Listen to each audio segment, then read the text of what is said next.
እንግዲህ በመግቢያችን ላይ እንደነገርናችሁ በስቴዲየም ያለውን የኢድ ሶላት አከባበር ሃይማኖታዊ ክንውኑን የሚዘግቡ ወደናንተ የሚያደርሱ ባልደረቦቻችን እዛሉ ባልናችሁ መሰረት እንግዲህ አሁን አጠቃላይ ያለውን ድባብና መልክ ሊያደርሰን ባልደረባችን ሚልኪያስ አዱኛ በቀጥታ መስመራችን ላይ ነው የሚገኘው። ሚልኪያስ እንዴት አለ? ስቴዲየም የሚገኘው የበዓል ድባብ እንዴት ያለ ነው? መልኩስ ምን ይመስላል? ለተመልካቾቻችን ማድረስ ትችላለህ? አመሰግናለሁ ቃል ኪዳንና ዳዊት እንደምን አድራችኋል? እንኳን ለ1447ኛ የኢድ አልፈጥር በዓል በሰላም አደረሳችሁ ለማለት እወዳለሁኝ። እንግዲህ አሁን በአዲስ አበባ ስቴዲየም ነው የምንገኘው። እንግዲህ የበዓሉን ምክንያት በማድረግ እንግዲህ ህዝበ ሙስሊሙ ወይም ምእመናኑ አሁን ወደ ስቴዲየም እየገባ ነው የሚገኘው። በነገራችን ላይ ለበዓሉ እንግዲህ የበዓሉን ለመታደም እንዲሁም ደግሞ ለሰላት ስነ ስርዓት ለመካፈል እንግዲህ ከማለዳው ከ11 ሰዓት ጀምሮ ነው የምእመናኑ ወደ ስቴዲየም ሲተም የነበረው።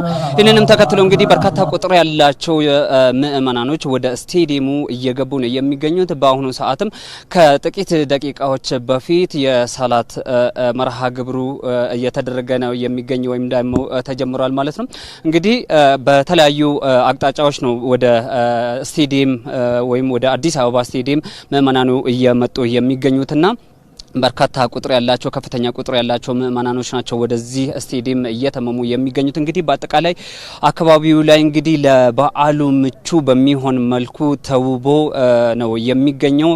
በጣም የሚያምር ሞቅ ደመቅ ያለ የበዓል ድባብ ነው። ከእንግዲህ ከ12 ሰዓት ጀምሮ በተለይም ጎህ መቅደድ ከጀመረበት ጊዜ ጀምሮ እንግዲህ እየተመለከትን የምንገኘው በርካታ ቁጥር ያላቸውም ወጣቶች ደግሞ ይህንን ስነ ስርዓት ወይም መርሃ ግብሩ የተስተካከለ ለማድረግ የተሳለጠ እንዲሆን ለማድረግ እንግዲህ በጣም ከፍተኛ የሆነ ጥረትን እያደረጉ ነው የሚገኙት ወይም ደግሞ እያስተባበሩ ነው የሚገኙና እንግዲህ ከማለዳው ጀምሮ በጥቂት የሰላት ስነ ስርዓት ወይም ደግሞ የጸሎት ስነ ስርዓት የተጀመረበት ሁኔታ ነው ያለውና ይህንን ተከትሎ እንግዲህ አሁንም ወደ ስቴዲየሙ የሚገቡ የምእመናኑ ቁጥር እየጨመረ ነው የሚገኙና እንግዲህ ከማለዳው ጀምሮ በተለይም የሰላት ስነ ስርዓቱ ከጀመረበት ጊዜ ጀምሮ እንግዲህ ያለው የበዓሉ ድባብ ይሄንን ነው የሚመስለው። እኛም እየተከታተልን ደግሞ በአጠቃላይ በስቴዲየም አካባቢ ያለው ወይም ደግሞ በስቴዲየም ውስጥ ያለው የሰላት ስነ ስርዓቱ ምን ይመስላል የሚለውን ደግሞ ወደ ተመልካቾቻችን የምናደርስ ነው የሚሆነው።